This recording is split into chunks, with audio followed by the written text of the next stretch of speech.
Alright, so today I'm going to be reviewing for you the KitchenAid Professional 550 Plus that I got from Costco. It comes with 4 different accessories, and just for your reference, I want to make sure you know that this is the model number KV25MEX0B5. So, as you can see, this is a pretty sizable mixer, pretty good size. The box itself is at a height of about 19 inches. And the width is about 17 inches. My depth here on this particular is about 13 inches. We'll go ahead and take a look at this and open it up for you. Get rid of some of the tape that we have. And then on future videos, the plan is going to be for, if you like the way I'm showing you this, that maybe you ask some questions so we can show you some of the functionalities of the actual mixer itself. And I'm going to go ahead and open it up. It's a little harder doing it with one person doing the video, so I'll do my best to try to get this thing out. So a good way to slide it out is to, just put it on its side, like I just did there, and kind of slip it out. That way you have the ability to kind of get to it and take a look at some of the components. So here's one of the first components. This is going to be your batter mixer here, so we'll kind of set that there for you. The next part, we can just take the box here off. And then once you have it out, it's very easy to just kind of lift it out and tilt it over. And as you can see, the next component of the mixer, which is probably the reason I bought this bad boy, is to make some bread for you guys. So we'll set that one here. And then once you have it out, you can just easily slip out the second portion of the box. Now, as you can see, this is a pretty big mixer.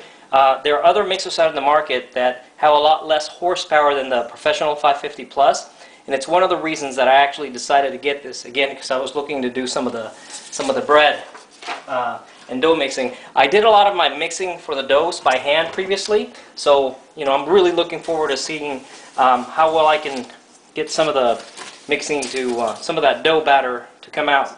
Now here's the third component. This one actually has a nice little rubber edge to it, so that as you're doing batters, it actually mixes the components a lot easier for you. Let's see, next here, what you want to do to kind of remove, you want to kind of lower the handle here. Okay, put your plug away here, and it does come with some other informational material inside of it. We'll kind of put that to the side, and then lastly, the last component that you can see here, if you can get a little close. This is kind of how you get your attachments to come on and off.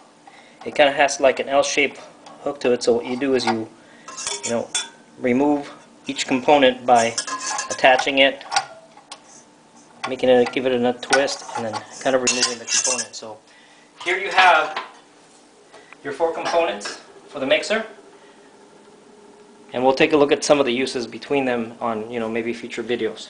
Now the bowl itself, okay. It's very easy to remove. All you have to do is kind of have a lifting motion, and what you can see within the mixer is that it has this kind of this little nub in here that actually goes and attaches to this part of the mixer. So what I've noticed is that it can be a little bit of a trick to kind of get it on once you take it off, because it appears to be kind of loose. So all you really have to do, once you have it straddled into its 2 little holders here, is just use both of your thumbs and then just give it a quick little push. And then you'll have a nice kind of secure bowl there for you. Another thing that I noticed about this mixer is, I'll show you, if we go ahead and put the whisk back on, for example, okay, so if we put the whisk back on, and then let's go ahead and get this thing plugged in, and we'll show you some of the way to adjust the mixer. So once you lift, this locks into place very nicely, and if you can show here, you can see that the mixer actually has the different settings. So I'm going to go ahead and put this on a lower setting, and I want you to pay attention to the sound of the whisk kind of touching the side of the bowl or the bottom of the bowl. So this will get a little loud, so I'll try to see if you can hear me. So right now it's mixing, but as you can hear, my whisk is not really touching the bottom of the bowl. So there's a way to really adjust that, so I'll show you that very quickly.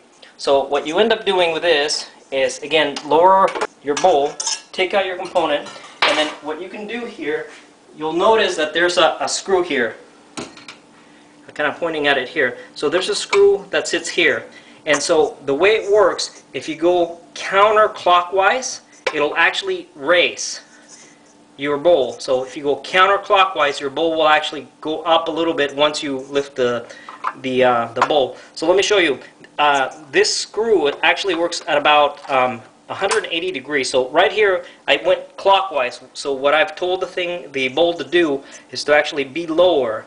If I go counterclockwise, and this is what I'm going to do to show you, is if I go counterclockwise, it's actually going to raise the bowl enough so that when we go back, and let's go and take a look and place our whisk back on the bowl, right?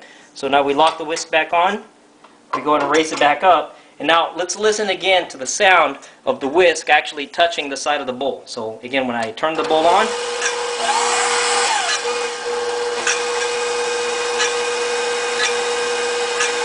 there's a little bit of that rasping on the side of the whisk, which means that, you know, obviously the whisk is touching the side a little bit better. Another benefit of the machine really is that it also has this expansion port where you can put a lot of different attachments to it, so that as you you know, get more creative with your cooking, you can add attachments. You can, you know, you can mix your own pasta, and then actually you can put an attachment that actually creates the pasta maker, so it'll actually spaghetti out your pasta.